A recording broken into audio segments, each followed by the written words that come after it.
Good morning दोस्तों। सुबह उठकर अपना सबसे पहले रूटीन कंप्लीट किया। उसके बाद फ्रेश होकर नहाने के लिए चला गया। सबसे पहले फेस पर लोशन लगाया ताकि स्किन फ्रेश और हाइड्रेटेड रहे। उसके बाद हाथों पर भी लोशन लगाया क्योंकि सिर्फ फेस ही नहीं, हाथ भी स्मार्ट दिखने चाहिए भाई। सबसे पहले जीन्स पहनी क्योंकि शॉर्ट्स पहनकर ऑफिस थोड़ी जा सकता था।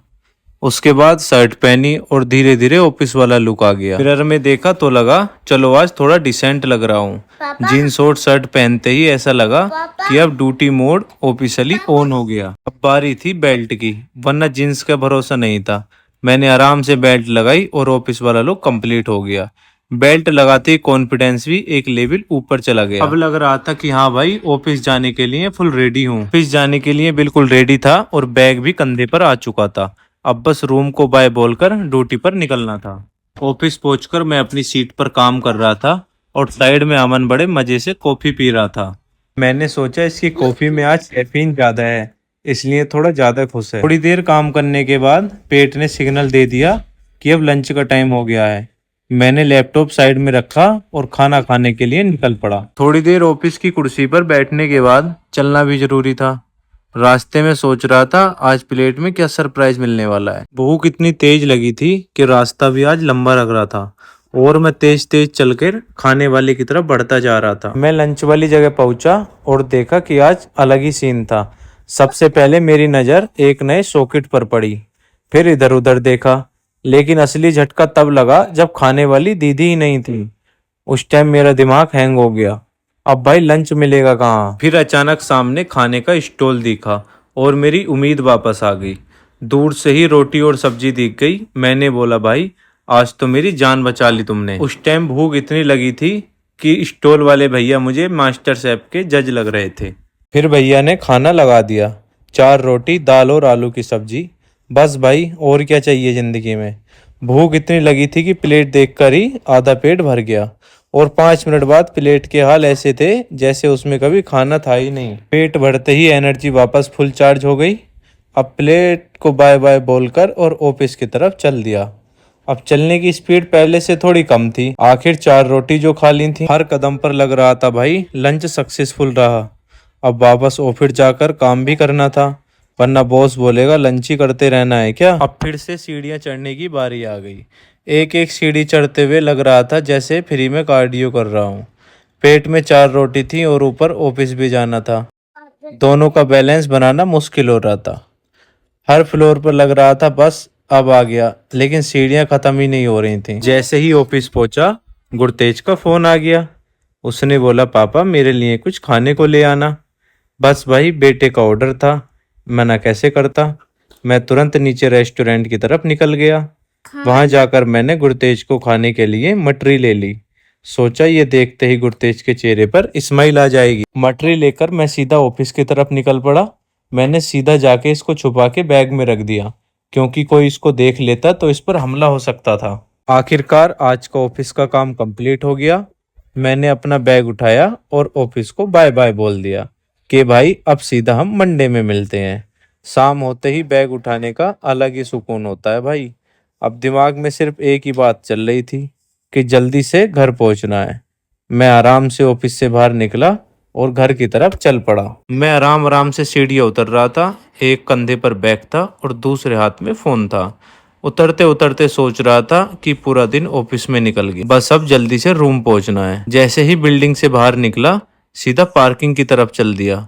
दूर से ही मेरी बाइक दिख गई। उसको देखकर लगा चल भाई अब तू ही घर पहुंचाएगी। बाइक के पास पहुंचकर पहले एक बार बैग सेट किया, फिर हेलमेट पहना, सेफ्टी फर्स्ट भाई, और फिर बाइक स्टार्ट करके आराम से रूम की तरफ निकल पड़ा। देखते हैं रास्ते में आज और क्या क्या सीन मिलता है। फाइनली भाई रूम पहुंच ही गए, लेकिन आराम करने का टाइम बिल्कुल भी नहीं था क्योंकि आज मुझे मुरादाबाद भी निकलना था।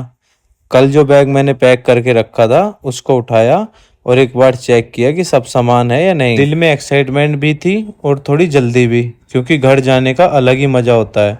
रूम को लॉक किया, बैग कंधे पर डाला और मुरादाबाद के सफर के लिए निकल पड़ा। अब देखते हैं भाई आगे का सफर कैसा रहता है और रास्ते में क्या क्या इंटरेस्टिंग चीजें देखने को मिलती हैं। रोड पे पहुंचने के बाद मैं ऑटो का वेट कर रहा था, लेकिन भाई धूप इतनी तेज थी कि मैंने बैग से अंगोछा निकाला और उसको ओढ़ लिया। फाइनली भाई ऑटो मिल गया, लेकिन आज गर्मी बहुत थी। ऑटो में बैठा तो ऐसा लग रहा था जैसे वीआईपी सीट मिल गई हो, पर ड्राइवर भैया ने एक्सीलेटर ऐसा दबाया जैसे रेस में फर्स्ट आना हो। साइड वाले भैया मुझे देखकर ऐसा मुस्कुरा रहे थे जैसे पहली बार किसी को ऑटो में स्ट्रगल करते हुए देखा हो। फिर ऑटो से मैं फाइनली हाईवे पे उतर गया और लग रहा है जैसे मैं कोई नेटफ्लिक्स सीरीज का लोस्ट करेक्टर हूँ। ऑटो चला गया और मैं यहीं हाईवे पर रह गया, ना घर का ना घाट का। अब बस वेट स्टार्ट, और वेट ऐसा जैसे एग्जाम रिजल्ट आने वाला हो। मैं सोच रहा हूँ भाई लाइफ में सब कुछ मिल जाता है, बस एक बस ही टाइम पे नहीं मिलती। एक तो ऊपर से बस का वेट, और हवा इतनी तेज थी कि उसमें भी अलग गर्मी लग रही थी। हाईवे पे खड़े खड़े मेरी निगाह साइड में पड़ी तो दो लोग काम करने वाले अपने अलग ही मस्ती में थे। फिर मैं बाइक से आगे पहुंचा और जो सीन देखा ना भाई, एकदम अनएक्सपेक्टेबल था। वहां कुछ लोग बस के अंदर बैठे पैसेंजर को शरबत पिला रहे थे, और मैं सोच रहा हूँ ये बस स्टॉप है या वेलकम सेरेमनी। फिर भाई मैंने भी सोचा जब सब पी रहे हैं तो मैं क्यों पीछे रहूं। एक गिलास शरबत मैंने भी ले लिया, और भाई क्या ही बात थी, एकदम ठंडक से मिल गई। फिर भाई वहाँ एक अच्छा ट्विस्ट आया, मुझे एक टैक्सी मिल गई थी जो सीधा मुरादाबाद जा रही थी। मैंने तुरंत बैग उठाया और बिना सोचे समझे बोल दिया चलो भाई मुरादाबाद। आगे चलते हुए हाईवे पर ट्रैफिक बहुत स्लो हो गया था। मैंने सोचा पता नहीं आगे क्या हो गया है, लेकिन आगे एक कूड़े का ट्रक पलट गया था। लोग रुक कर देख रहे थे और मैं बस टैक्सी में बैठकर ऑब्जर्व कर रहा था जैसे लाइव न्यूज चल रहा हो। सच में ऐसे सीन ट्रैवल को बोरिंग नहीं रहने देते, हर मोड़ पे कुछ ना कुछ हो ही जाता है। भाई वहां से आगे निकल गए और मैं टैक्सी से उतर गया। अब आखिरी स्टेज था घर की तरफ, और मैं पैदल चल पड़ा थोड़ा सा रिलैक्स मूड में। टैक्सी छोड़ते ही ऐसा लगा जैसे जर्नी का फाइनल लेवल स्टार्ट हो गया हो। अब थोड़ा और पैदल चलते हुए फिर भाई मैं फाइनली घर पहुंचा, और जैसे ही अंदर एंट्री मारी देखा गुरतेज भाई शिकंजी पी रहे थे। मुझे देखते ही वो सीधा भाग के आए और एकदम फिल्मी स्टाइल में गोदी आ गया। मैं सोच रहा हूँ भाई पूरा दिन ट्रैवल में था, पर यहाँ आते ही इमोशनल वेलकम मिल गया। फिर गुरतेज ने मुझे थोड़ी देर नई नई बातें बताई कि मैंने ये किया मैंने वो किया। फिर मुझे अपने साथ रूम के अंदर ले गया। फिर भाई गुरतेज अपनी ड्राइंग करने लग गया। शिकंजी पीने के बाद फुल आर्टिस्ट मूड ऑन हो गया। मैं सोच रहा हूँ पूरे दिन में ट्रैवल में स्ट्रगल कर रहा था, और यहाँ बंदा स्केच बुक के साथ दुनिया ही बना रहा है। वो इतना सीरियस ड्राइंग कर रहा था जैसे कोई कंपटीशन जीतना हो। ड्राइंग करते करते मेरे से बोल रहा था कि पापा मुझे क्रोकोडाइल लेके आना है। फिर भाई मैं गुरतेज और मीनाक्षी तीनों रेडी हो गए। गुरतेज के लिए कुछ खेलने का सामान लेने का प्लान बना और हम सब निकल पड़े। फिर भाई हम नीचे गए और कार निकाली। कार में बैठते ही गुरतेज फुल मूड में आ गया, और गाना लगते ही उसने डांस स्टार्ट कर दिया। गाने पर ऐसे डांस कर रहा था जैसे कार नहीं स्टेज शो चल रहा हो। मैं और मीनाक्षी बस देख रहे थे और सोच रहे थे ये बंदा हर सिचुएशन को पार्टी बना देता है। कार के अंदर फुल वाइब बनी हुई थी। गुरतेज अपनी मस्ती और पूरे मूड में था, और फिर हम सब हंसते हंसते वहां से निकल गए। कार में बैठे बैठे पूरा रास्ता एंजॉय कर रहे थे, हवा, गाने और फुल मस्ती। गुरतेज अब भी कभी कभी डांस मूड में चला जाता था। मैं सोच रहा हूँ ये सफर है या मिनी वैकेशन हो गई है। ऐसे ही चलते चलते अब हम पहुंच जाते हैं फैमिली मार्ट में। फाइनली वहां पहुंचने के बाद गुरतेज पहुंच जाता है अपने खिलौने वाले सेक्शन में। यहाँ पहुंच के गुरतेज को हर कुछ ऐसा लग रहा था कि ये भी ले लूं और वो भी ले लूं।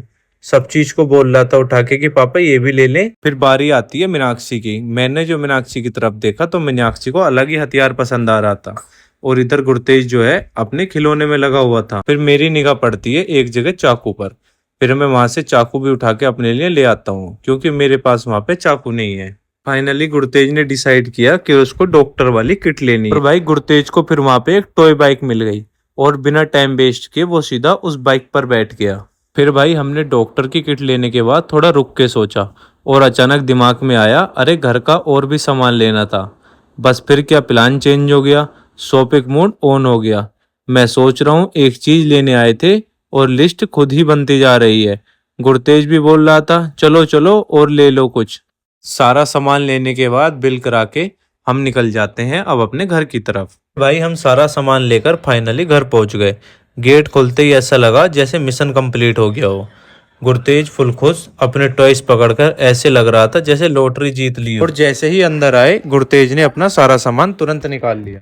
गुरतेज फुल एक्साइटेड था, हर चीज को ऐसे देख रहा था जैसे नई डिस्कवरी हो। फिर क्या था भाई, गुरतेज अचानक से डॉक्टर मोड में आ गया और टेबल पर बैठ के बोलता है ऑपरेशन स्टार्ट। फिर एक पल को हमें भी ऐसा लगा जैसे सच में ऑपरेशन होने वाला है। सोच रहा हूँ भाई घर है या इमरजेंसी वार्ड बन गया। गुरतेज फुल सीरियस होकर हमारा चेकअप स्टार्ट कर देता है जैसे रियल केस हैंडल कर रहा हो। भाई किसी को अपनी बीमारी से रिलेटेड कुछ भी समस्या है तो हमारे छोटे डॉक्टर से संपर्क कर सकते हैं। और भाई आज का व्लॉग यहीं पे समाप्त होता है। अगर आपको वीडियो अच्छी लगी हो तो लाइक शेयर एंड सब्सक्राइब जरूर करें। मिलते हैं नेक्स्ट व्लॉग में, तब तक के लिए टाटा बाय बाय।